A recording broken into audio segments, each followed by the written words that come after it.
Selamat berjumpa kembali Bapak Ibu Guru hebat.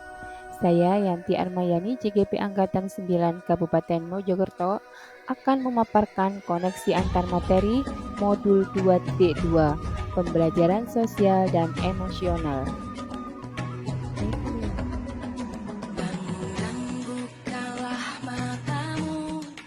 Perkenalkan, berikut adalah fasilitator saya, Ibu Yuni Purwanti MPD, sekalian pengajar praktik Ibu Yunita Septin SPD, dan saya sendiri CGP Angkatan 9 Yanti Armayani. Sebelum saya mempelajari modul ini, saya berpikir bahwa kompetensi sosial emosional murid hanya ada dalam pembelajaran khusus, tidak perlu diimplementasikan ke semua mata pelajaran, dan bisa terbentuk dengan sendirinya kematangan dari sosial emosional tersebut. Sehingga dalam pembelajaran di kelas saya lebih fokus pada penyampaian materi pembelajaran. Setelah mempelajari modul ini, ternyata pembelajaran sosial emosional perlu dilakukan untuk mengetahui seberapa kesiapan, ketertarikan, dan fokus murid dalam mengikuti pembelajaran. Modul 2.2 Pembelajaran Sosial dan Emosional.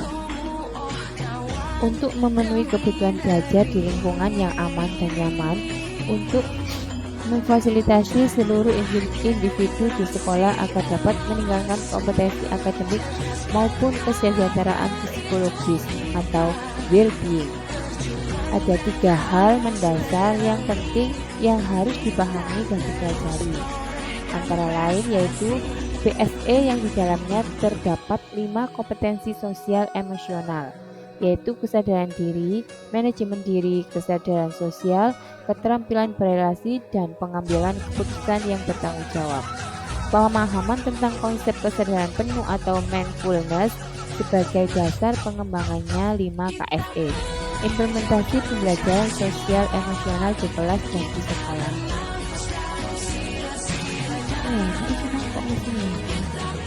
Berkaitan dengan 3 hal mendasar yang penting saya pelajari di atas, perubahan yang akan saya terapkan di kelas dan sekolah antara lain bagi murid-murid, yaitu dengan menerapkan PSE, saya akan mengimplementasikan PSE di kelas dan sekolah serta menuntun murid untuk dapat memahami kesadaran diri, melakukan manajemen diri, mendorong mereka untuk memiliki kesadaran sosial dan keterampilan berelasi, serta mampu mengambil keputusan yang bertanggung jawab.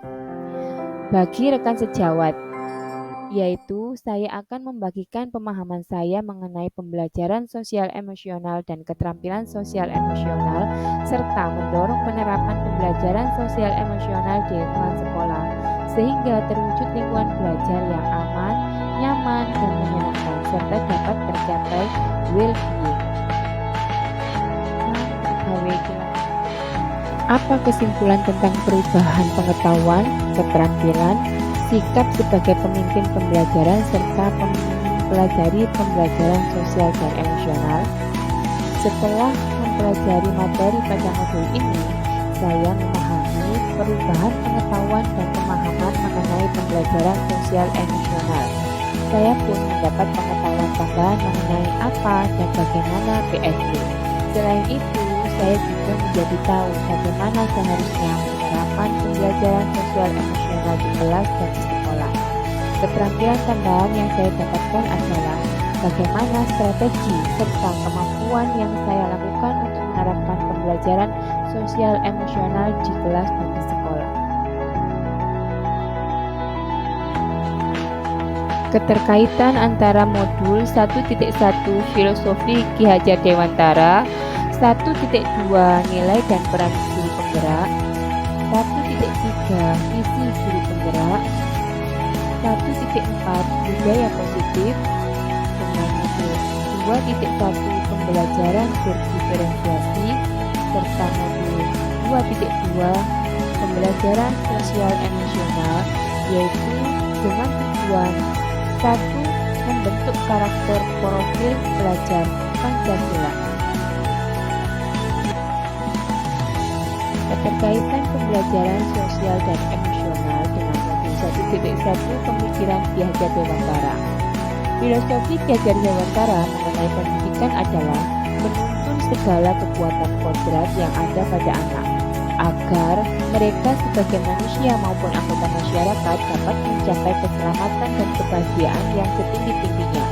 Oleh karena itu, guru yang memiliki kompetensi sosial emosional yang baik dapat menjadi panutan dan teladan bagi murid-muridnya.